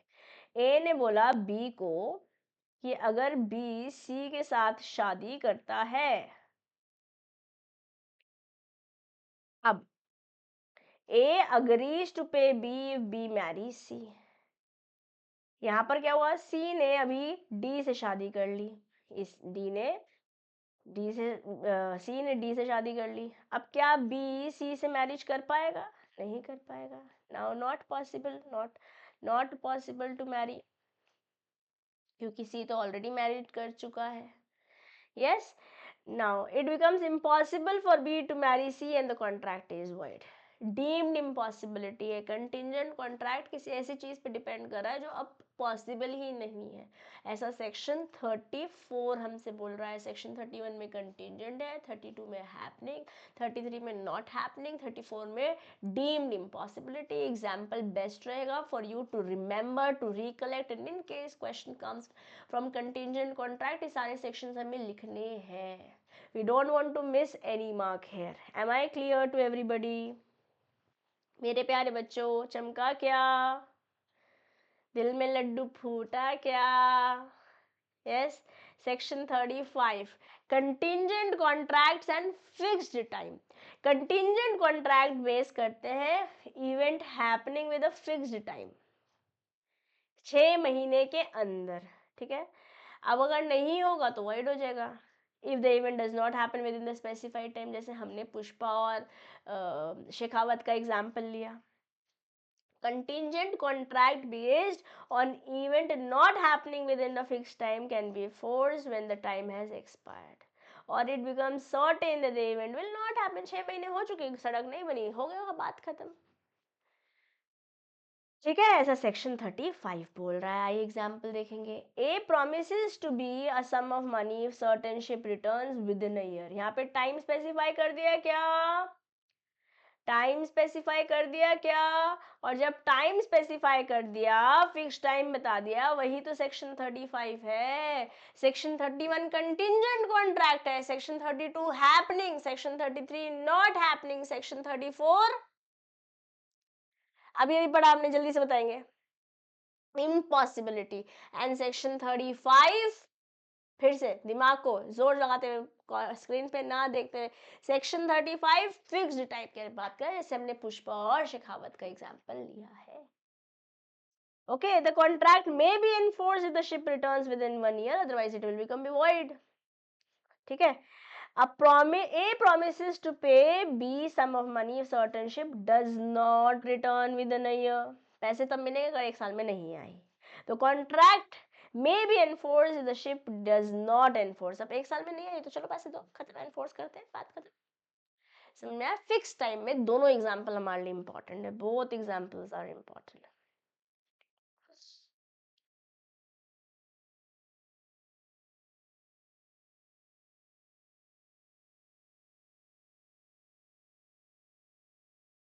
Section 35. Am I clear, guys? ठीक है, चलिए आगे बढ़ते हैं. Let's move to section 36. Contingent agreements on impossible events. यहाँ पर हम मान ले रहे थे इम्पॉसिबिलिटी 34 में, डीम्ड इम्पॉसिबिलिटी, और कंटिंजेंट कॉन्ट्रैक्ट्स था. यहाँ हम बात कर रहे हैं contingent agreements on impossible events. Agreements based on impossible events are void. ये तो हमें पता ही है, ऐसे कोई मरा हुआ बंदे को हम जिंदा कर ही नहीं सकते, तो वॉइड ही होंगे सब बातें. तो हम पहले भी पढ़ के आए, essential elements of valid contract section 10 में बातचीत करके आए हैं. Whether the impossibility is known to the parties at the time, regardless, चाहे आपको पता हो कि इम्पॉसिबल है उस समय करना या नहीं. जैसे मान लेते हैं ए ने बी को पैसे दिए, अब पैसे देने के लिए बोला, अग्री किया 1,000 रुपये. अगर दो स्ट्रेट लाइंस एनक्लोज हो जाती हैं एक स्पेस के अंदर, बताइए कभी मिल सकती हैं ये इम्पॉसिबल ही है ना, ये पॉसिबल ही नहीं है करना. ठीक है, A agrees to pay ₹1,000 if B marries A's daughter C. C is already dead. मरे हुए बंदे से कैसे शादी करोगे भाई? ये डीम्ड इम्पॉसिबिलिटी नहीं है. डीम्ड इम्पॉसिबिलिटी में तो सी ने डी से शादी कर ली थी, इसलिए आप बी सी को शादी नहीं कर पा रहा था. यहाँ पर डीम नहीं कर रहे हैं हम, यहाँ पे एक्चुअली में इम्पॉसिबल है सेक्शन 36 में. ये है सेक्शन 34 और सेक्शन 36 का difference of Indian contract act. Am I clear? चलिए, अब कैसे याद करोगे सेक्शन 31 से सेक्शन 36? बता दो एक बढ़िया सा तरीका, a mnemonic to remember. Duck swims confidently even in tide. Tide रोज तो आती नहीं है, होगी या नहीं होगी अनसर्टेनिटी पे डिपेंड है, कंटिंजेंट है. ओके, डेफिनेशन हमें सेक्शन 31 में दे रखी है. Ducks swim confidently even in tides. DSCEIT.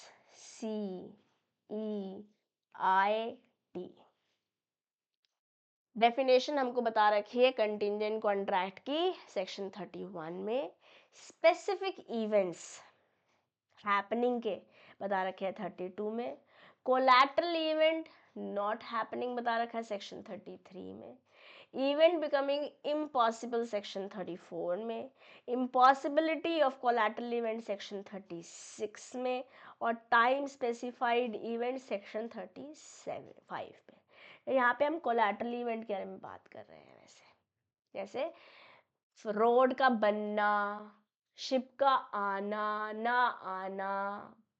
Okay, so I hope we are good with section 31 to 36. अगर हमने ये duck swims confidently even in tides नहीं भी याद किया, तभी भी हमें 31 से 36 एक पिक्चर तो ऑलरेडी बन चुकी है. और अगर आप ये सेक्शंस ऑलरेडी लिख चुके हैं तो आपको इस mnemonic की ज़रूरत भी नहीं है. But if you think that you'll be able to remember things through this, not a problem, go ahead, learn. जैसे हमने पैटीज gain, सरताजीज pain, law fixes it, law makes it fair again से हमने क्वासी कॉन्ट्रैक्ट पढ़ा था, है ना, section 70 में. 68, 69, 70, 71, 72, 70, हाँ 68, 72 दोबारा पढ़ा था. ठीक है, उसी तरीके से यहाँ पर मेरे पास सेक्शन 31, 32, 33, 34, 35, 36 है. Duck swims confidently even in tides. D is a definition है section 31. S से specific events है section 32. collateral events है C से section 33. फिर 34 impossible हो जाएगा. 36 हम पहले पढ़ रहे हैं, 35 बाद में पढ़ेंगे. I से impossibility of collateral events है section 36 और 35 time specific events. हो गया याद? हो गया? चलिए आगे बढ़ते हैं. Discharge of contracts. अब हमने दो बातें पढ़ ली हैं, क्वासी कॉन्ट्रैक्ट पढ़ लिया है, कंटिंजेंट कॉन्ट्रैक्ट पढ़ लिया, पढ़ रहे हैं डिस्चार्ज ऑफ कॉन्ट्रैक्ट. ठीक है, जब भी राइट, एक बंदे की राइट होगी एक की ड्यूटी होगी. ठीक है ना.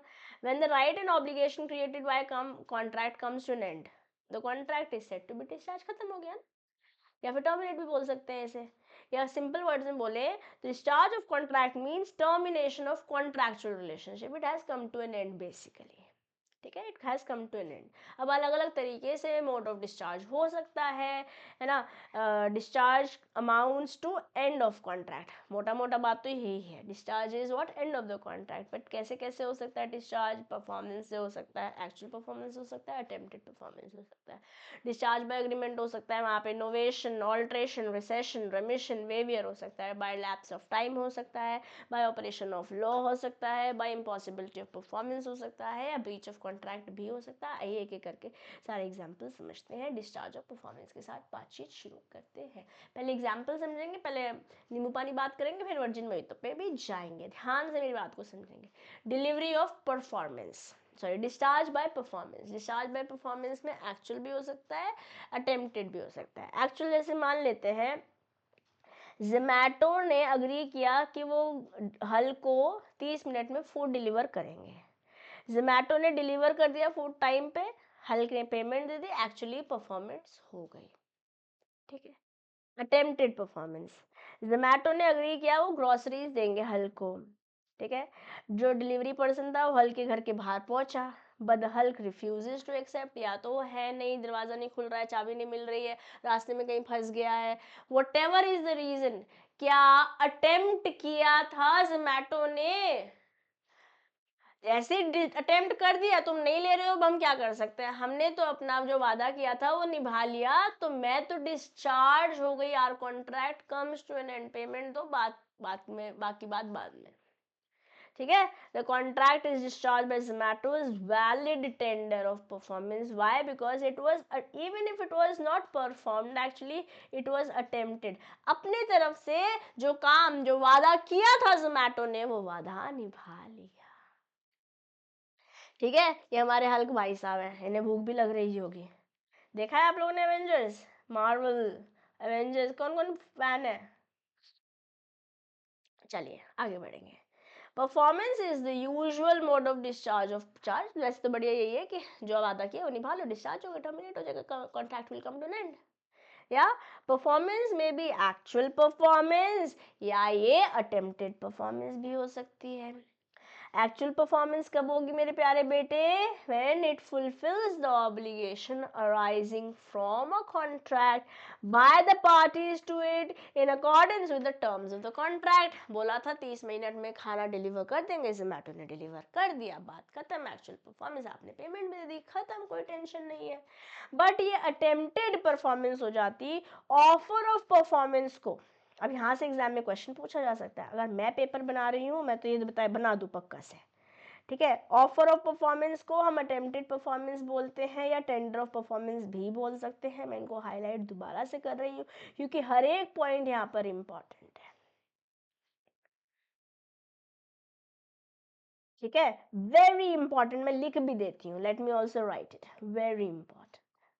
यहाँ से एमसीक्यू भी पूछा जा सकता है, या सिंपली पूछ लेंगे टेंडर ऑफ परफॉर्मेंस पे नोट लिखो, tender of performance is one of the types of performance, पहले तो उसे रिकग्नाइज करो, फिर बाकी परफॉर्मेंस का discharge, sorry discharge of contract का एक तरीका है, और फिर बाकी सारे बताओ, 7 नंबर का क्वेश्चन आ सकता है यहाँ से, आपको पूरी बातें पता होनी चाहिए, लर्न करनी है हमें, ठीक है। डिस्चार्ज में परफॉर्मेंस में अटेम्प्टेड परफॉर्मेंस और एक्चुअल परफॉर्मेंस है, इसके अलावा no by lapse of time, या जितनी बातें हम पढ़ने वाले हैं वो सारी बातें हमें याद करनी है, एफर्ट्स लगाने हैं, ओके। तो आज का होमवर्क ये है कि हम अपनी नोटबुक में लिखेंगे discharge, sorry discharge of contract, और वो चार्ट बना लेंगे, जो चार्ट हमने ये बनाया हुआ है, इस चार्ट को बना लेंगे, बाय परफॉर्मेंस भी हो सकता है, अग्रीमेंट भी हो सकता है, अग्रीमेंट लैप्स ऑफ टाइम भी हो सकता है, इम्पॉसिबिलिटी ऑफ परफॉर्मेंस भी हो सकता है, और ब्रीच ऑफ कॉन्ट्रैक्ट भी हो सकता है।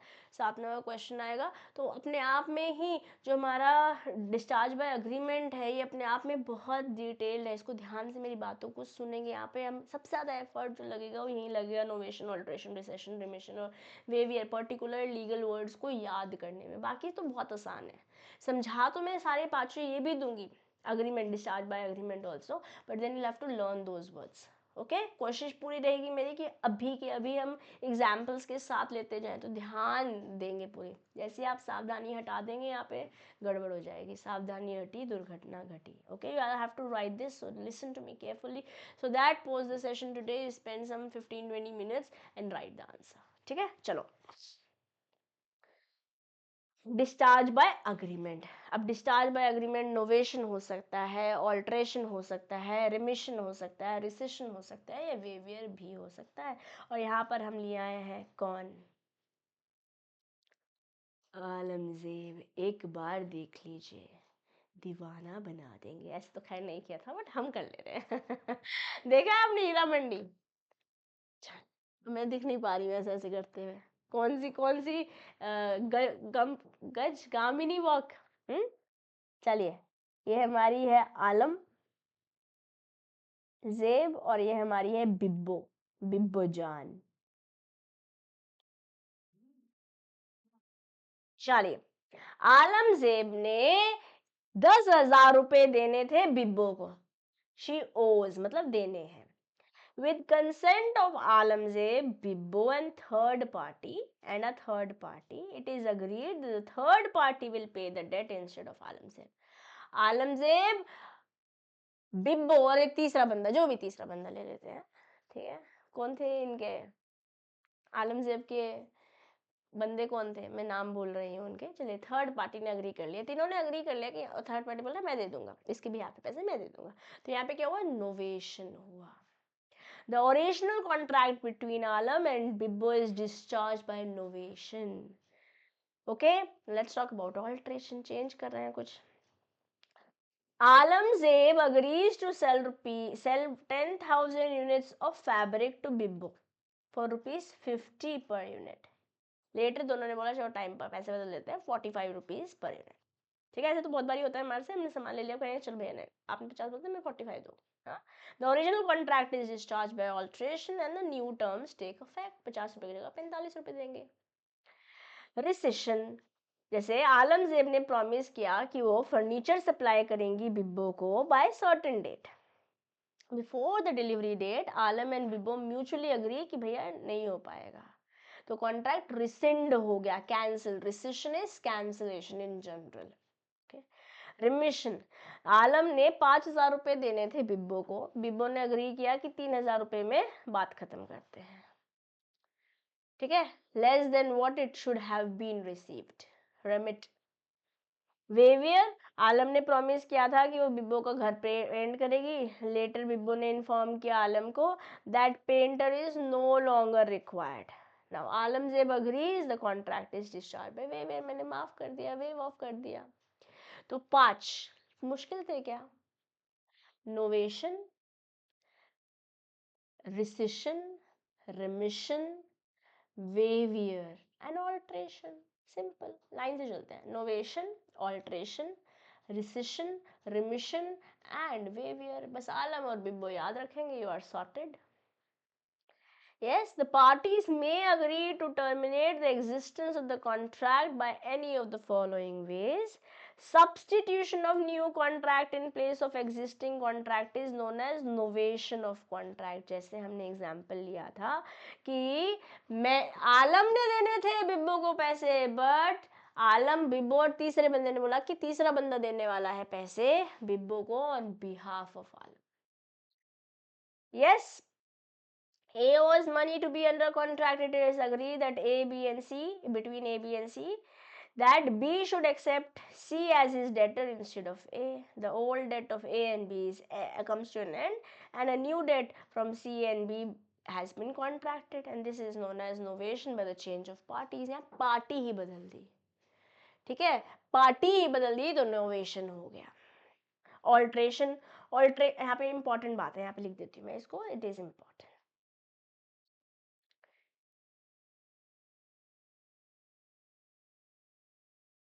एग्जाम्पल याद रखेंगे, कभी नहीं भूलेंगे, नेवर। ओके, जैसे हम कभी भी अब कंटिंजेंट कॉन्ट्रैक्ट, शेखावत और पुष्पा वाला नहीं भूलेंगे। ठीक है, चलिए। Alteration means change in one और more terms of the contract, हम ऑल्टर कर रहे हैं, लेने थे 50 रुपए मीटर या 50 रुपए पर किलो जो भी था, बट हम 45 पे अग्री कर दिए थे पर यूनिट पे, तो यहाँ पे हमने टर्म्स बदल दी, ऑल्टर कर दी. Yes, there may be change of parties while in case of alteration. Novation में हमने पार्टीज बदली थी, इंपॉर्टेंट बात है ये, ध्यान रखेंगे, इसको मैं हाईलाइट भी कर रही हूँ. बट जब मैं ऑल्ट्रेशन के बारे में बात कर रही हूँ, when I am referring alteration मेरे प्यारे बच्चों, तो यहाँ पर हम टर्म्स एंड कंडीशन बदल रहे हैं.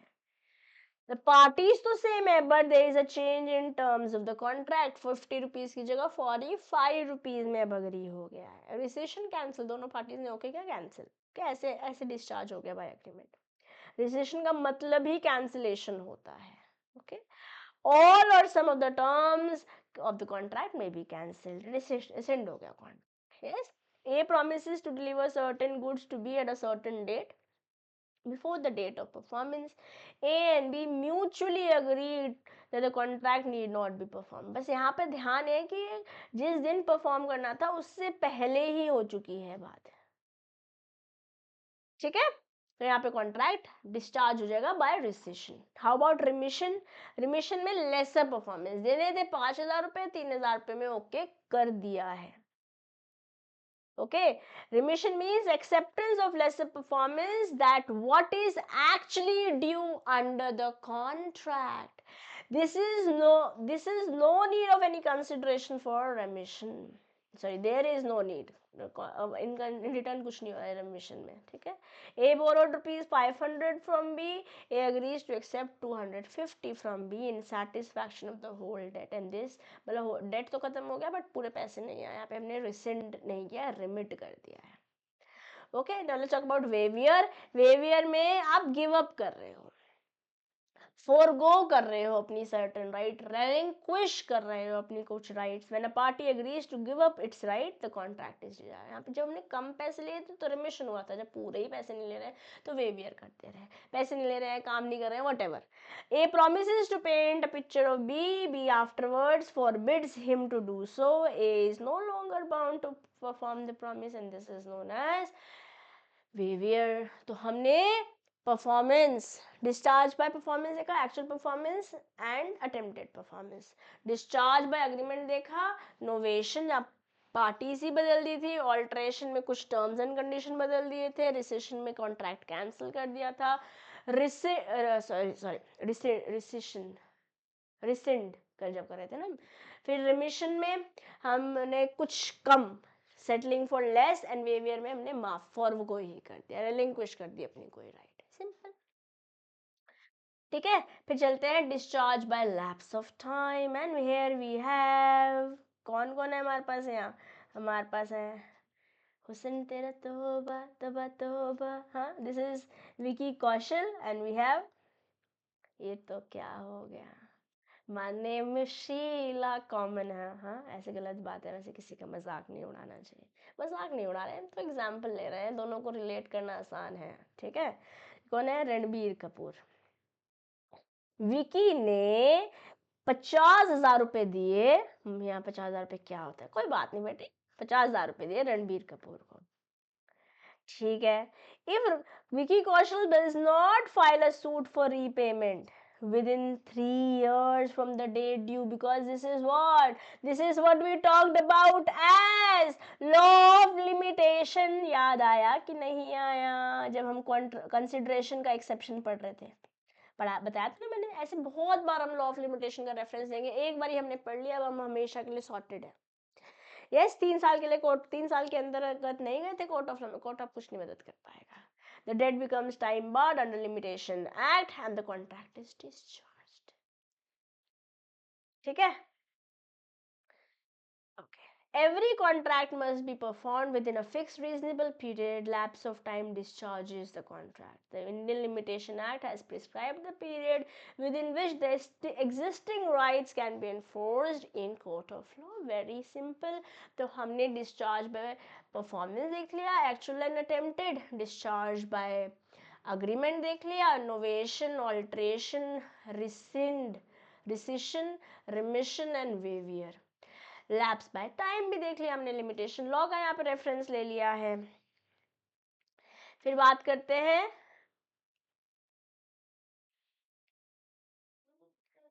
Discharge bye operation of law. जैसे डेथ हो गई किसी बंदे की, हम यहाँ पे दो बंदों के बारे में बात कर रहे हैं। हमारे पास है पेनेलोपी फेदरिंगटन, नाउ पेनेलोपी ब्रिजर्टन, हाँ, और ये हमारे पास कौन है, लेडी डैनबरी। देखिए आप लोगों ने, नहीं देखा? नहीं देखा तो कोई कुछ मिस नहीं किया, आपने पढ़ाई करेंगे। आइए, पेनेलोपी फेदरिंगटन एक फेमस आर्टिस्ट है जो अग्री करती हैं कि वो पोर्ट्रेट बनाएंगी लेडी डैनबरी की। Penelope Featherington dies before completing the work. अब डेथ हो गई भाई, कैसे करेंगे काम complete? Yes, the contract is discharge due to Penelope's death. ये है बाय ऑपरेशन ऑफ लॉ। जैसे इंसॉल्वेंट हो गया कोई बंदा, लेट्स से पेनेलोपी ने लेडी डैनबरी को 50,000 रुपए देने थे, बट पेनेलोपी तो इंसॉल्वेंट डिक्लेयर कर दी गई by court of law. The contract is discharged and our liabilities are settled as per insolvency laws. मतलब ऐसा तो नहीं कि पैसे नहीं देंगे, yes, जैसे भी लिक्विडेटर अपॉइंट होगा, एडजुडिकेटिंग अथॉरिटी आएगी, ठीक है, इंसॉल्वेंटी प्रोफेशनल आएगा, एक्सेट्रा, पूरा प्रोसेस है वहाँ पे एक। अब हमारे अभी अभी टेंशन लेनी पड़ेंगे, जब आईबीसी तब लेंगे इसके बारे में टेंशन। अभी चल रहा है unauthorise material alteration. Unauthorise, authorise नहीं हो और इम्पॉर्टेंट है कॉन्ट्रैक्ट के लिए वो कुछ होना, और वहां पे आपने चेंजेस कर लिए हैं तो bye operation of law again discharge हो जाएगा। जैसे पेनेलोपी ने अग्री किया था कि वो लेडी डैनबरी को 10,000 रुपये देंगी एक स्पेसिफिक डेट पे, लेडी डैनबरी ने वो डेट ही बदल दी पेनेलोपी की कंसेंट के बिना, तो ऑपरेशन ऑफ लॉ के अंतर्गत दोगे क्या, डिस्चार्ज खत्म, your contract comes to an end. The contract is discharged due to unauthorized material alteration. तो या तो डेथ से, इंसॉल्वेंसी से, अनऑथराइज मटेरियल अल्ट्रेशन से डिस्चार्ज हो सकता है कॉन्ट्रैक्ट का by law. Okay, merger example एक और by operation of law. Penelope Featherington एक पार्ट टाइम कंसल्टेंट जैसे काम करती हैं लेडी डैनबरी के एस्टेट पे। Penelope is later promoted to full time managerial position. अब जो पार्ट टाइम कंसल्टेंसी है वो तो अब डिस्चार्ज हो गई ना, क्योंकि मर्जर हो गया, कुछ और कर रहे थे, कुछ और में मर्ज हो गए उसी पर्टिकुलर के साथ, सब्जेक्ट के साथ, ठीक है। तो बाय ऑपरेशन ऑफ लॉ में हमने डेथ पढ़ा, इंसॉल्वेंसी पढ़ा, अन सॉरी अनऑथराइज मटेरियल ऑल्ट्रेशन पढ़ा एंड मर्जर पढ़ा, ठीक है। तो हम टोटल अभी तक चार डिस्चार्जेस ऑफ कॉन्ट्रैक्ट पढ़ चुके हैं। डिस्चार्ज बाय परफॉर्मेंस, वहाँ पर हमने या तो एक्चुअल परफॉर्मेंस कर दी या ऑल्टर्ड परफॉर्मेंस कर दी। फिर डिस्चार्ज बाय अग्रीमेंट, जहाँ हमने नोवेशन पढ़ा, ऑल्ट्रेशन पढ़ा, रिसिशन पढ़ा, रिमिशन पढ़ा एंड वेवियर पढ़ा। फिर हमने पढ़ा बाय लैप्स ऑफ टाइम, यहाँ पे लिमिटेशन लॉ का हमने रेफरेंस लिया था। फिर हमने बोला bye operation of law, operation of law में डेथ देखा, इंसॉल्वेंसी देखा, अनऑथराइज्ड मटेरियल ऑल्ट्रेशन देखा एंड क्या देखा, अभी क्या देखा हमने, जल्दी से बोलेंगे बिना देखे, बोल पा रहे हैं कि नहीं बोल पा रहे हैं? मर्जर, पहले पार्ट टाइम काम करते हैं, फुल टाइम काम कर रहे हैं, ठीक है। Discharge of law, discharge by operation of law, discharge of contract by operation of law. कैसे, डेथ के केस में, इन कॉन्ट्रैक्ट इन्वॉल्विंग पर्सनल स्किल्स और एबिलिटी, डेथ से टर्मिनेट हो जाएगा, क्योंकि पेंट कर रहे थे भाई, मैं ही कर सकती थी वो paint. In other cases the right and liabilities of the deceased person, मतलब जिसकी डेथ हो चुकी है, will pass on to the legal heir. अगर आर्टिस्ट की जगह कुछ और काम होता, ठीक है, तो जहाँ पर्सनल स्किल्स की रिक्वायरमेंट नहीं होती तो लीगल एयर को काम कंप्लीट करना पड़ता है। एक छोटी बात है बट इंपॉर्टेंट बात है। इंसॉल्वेंसी और ये अदर केसेस थोड़ा सा इसको ढंग से रीड करेंगे। Okay, insolvency of promisor discharges the contract. Insolvent हो गई ऐसे पेनेलोपी, तो डिस्चार्ज फिर से हो गया, ठीक है।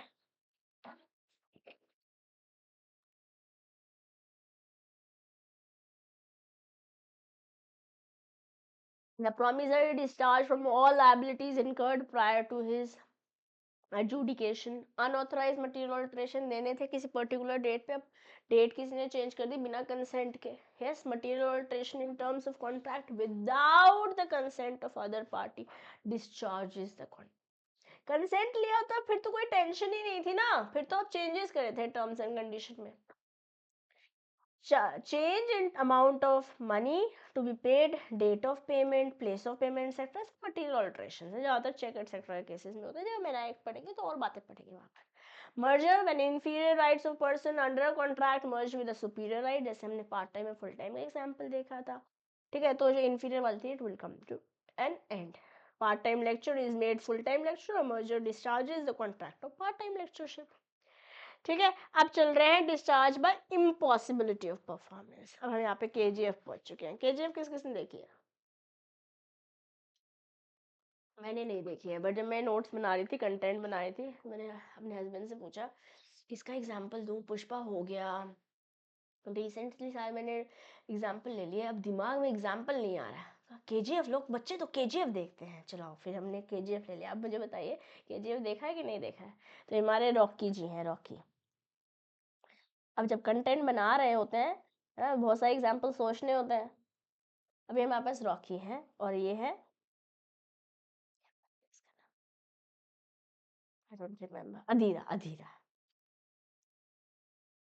चलो, रॉकी ने अग्री किया कि वो कुछ बंदूकें डिस्काउंट आर्म्स देंगे अधीरा को.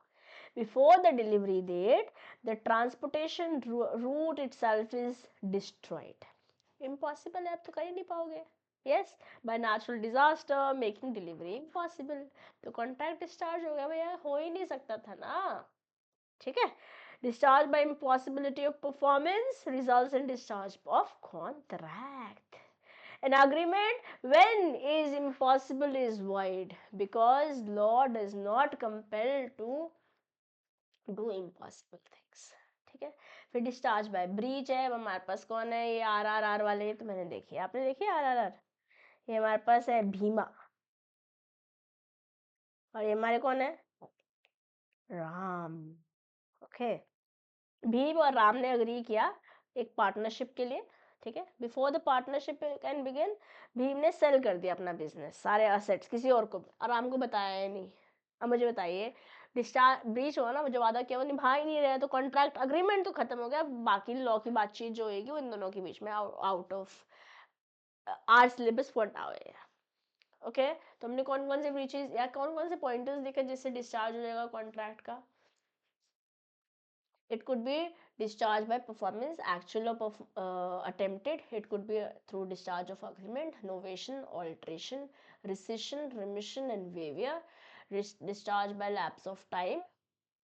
Okay, then you have discharge. Fourth वाला क्या था? Discharge by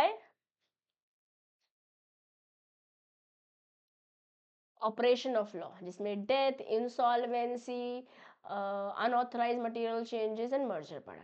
ठीक है, फिर हमने पढ़ा डिस्चार्ज बाय एग्जाम्पल. अभी हमने इम्पॉसिबिलिटी, केजीएफ वाला एग्जाम्पल है, अधीरा और रॉकी वाला. और फिर अभी हमने पढ़ा डिस्चार्ज बाय ब्रीच, जहां पर एग्जाम्पल हमने RRR का ले लिया. ठीक है, breach means failure of a party to perform his obligation under a contract, and breach brings an end to the obligation created by a contract. A और B ने बोला कि भैया एक दूसरे से हम शादी करना चाहते हैं. Before the time fixed for a marriage, A goes mad. शादी से पहले, शादी वाले डेट से पहले एक ही डेथ, मतलब एक नॉट डेथ, मैड हो गए. The contract becomes void, breach हो गया. वैसे तो यहाँ पर हाँ, वैसे तो ये इम्पॉसिबल तो खैर नहीं, अब चाहे तो कर सकते हैं, बट ब्रीच हुआ. ठीक है, चलिए अब चलते हैं टर्मिनेशन ऑफ कॉन्ट्रैक्ट. बस ये लास्ट टॉपिक है आज का, then will call it a day. ठीक है, चलो. टर्मिनेशन, वैसे termination is end of contract only, right? Discharge ही तो हुआ. yes, the proper way in a contract could be by being agreement could have been terminated by issuing of notice. क्या ऐसे question पूछेंगे, क्या नोटिस इश्यू करके आप contract को टर्मिनेट कर सकते हैं? calling upon to complete the transaction within a particular time, failing which the contract will be treated as cancel में नोटिस दे रहे हैं 30 दिन में कर दिया तो ठीक है, नहीं तो फिर हम नहीं कर पाएंगे. Yes, that is the proper way of termination or terminating the contract and is cleared from what has been observed in Narayan Swami Pillai versus Danakodi Anmale case हुआ था मैसूर में. ठीक है, that when the contract is for the sale of immovable property, the vendor must give a reasonable notice requiring the performance within a definite time. Let's say आपने कोई बयाना दिया किसी घर को खरीदने का, some initial token money दी और बोला कि next 6 months में बाकी payments आ जानी चाहिए. अब आ जाएगी तो ठीक है ना, नोटिस दे दिया अपन ने. अब नहीं आएगी तो of course contract comes to an end, definite period के अंदर बता दिया है, and this is what is termination of contract. और एक केस तो एक आध बार पढ़ेंगे, रट्टा नहीं भी लगाएंगे तो भी चल जाएगा. Okay, with this guys we come to an end for today's session. आज की बातचीत यहीं पर खत्म होती है मेरे प्यारे बच्चों. ठीक है, बाकी बातचीत करेंगे नेक्स्ट सेशन में. But till then, keep learning, keep growing. Do not forget to like, subscribe, and share. And I'll see you in the next session. Bye bye. And to also join Law by CM में दिशा दुआ Telegram group.